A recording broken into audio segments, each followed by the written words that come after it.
Hi friends, welcome to rapid review. Here is the review of the film Narakasura. కొన్ని రోజుల క్రితం theatres లో release అయిన ఈ సినిమాని ఇప్పుడు ప్రైమ్ వీడియో ఓటీటీలో రిలీజ్ చేశారు. కాకపోతే ప్రస్తుతం రెంట్ కి అవైలబుల్ గా ఉంది. నేను మాత్రం ఐబొమ్మలో చూసేసా. 1500 పెట్టి సబ్స్క్రిప్షన్ తీసుకున్నా కూడా ఈ రెంట్ ఏంటో నాకైతే అర్థం కాదు.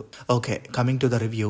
ఈ మూవీలో హీరో ఊరి కోసం ఏమైనా చేస్తాడు. అయితే అనుకోకుండా ఒక రోజు హిజ్రాలను కలుస్తాడు. తరువాత తన లైఫ్ ఎలా మారింది, కథ ఎలా మలుపు తిరిగింది అనేదే మెయిన్ కాన్సెప్ట్. ఈ సినిమాలో నచ్చిన వాటి గురించి చెప్పాలి అంటే మెయిన్ హీరో రక్షిత్ మంచి పెర్ఫార్మెన్స్ ఇచ్చారు. ఇక హీరోయిన్ అపర్ణ స్క్రీన్ అపీరియన్స్ బాగుంది. యాక్టర్ శత్రు కూడా ఒక డిఫరెంట్ రోల్ లో ఆకట్టుకున్నారు. అలానే మిగిలిన అందరూ కూడా బాగానే చేశారు. ఫస్ట్ హాఫ్ లో వచ్చే కామెడీ బాగానే వర్కౌట్ అయింది. యాక్షన్ ఎపిసోడ్స్ కూడా సాలిడ్ గా బాగున్నాయి. కానీ గ్రాఫిక్స్ మైనస్ అని చెప్పొచ్చు. సినిమా స్టార్ట్ అవ్వడమే చాలా స్లోగా స్టార్ట్ అయింది. ఇంట్రెస్ట్ కలిగించడానికి కొంత సమయం పట్టిన ఫస్ట్ హాఫ్ ని కామెడీ కాపాడేసింది. ఇంటర్వెల్ వరకు పర్వాలేదు అనే ఫీలింగ్ వచ్చింది. ఇక సెకండ్ హాఫ్ అయితే ఫుల్ ల్యాగ్. కొన్ని సీన్స్ ఎందుకు వస్తాయో, అసలు ఆ సీన్స్ ఎందుకో కూడా అర్థం కాదు. ఎక్కడా కూడా ఎంగేజింగ్ గా అనిపించలేదు. హిజ్రాల్కి సంబంధించిన పాయింట్ బాగానే ఉన్న ఎగ్జిక్యూషన్ దెబ్బేశారు. అంటే సింపుల్ గా చెప్పాల్సిన పాయింట్ ని బాగా సాగదీశారు. శత్రు, చరణ్ రాజ్, నాజర్ లాంటి క్యారెక్టర్స్ ఇంకా స్ట్రాంగ్ గా ఉంటే బాగుండేది అనిపించింది. స్క్రీన్ ప్లే కూడా ఏమంత గొప్పగా లేదు. మ్యూజిక్, బీజిఎం లాంటివి అయితే లైట్. సో ఓవరాల్ గా ఏం చెప్పొచ్చు అంటే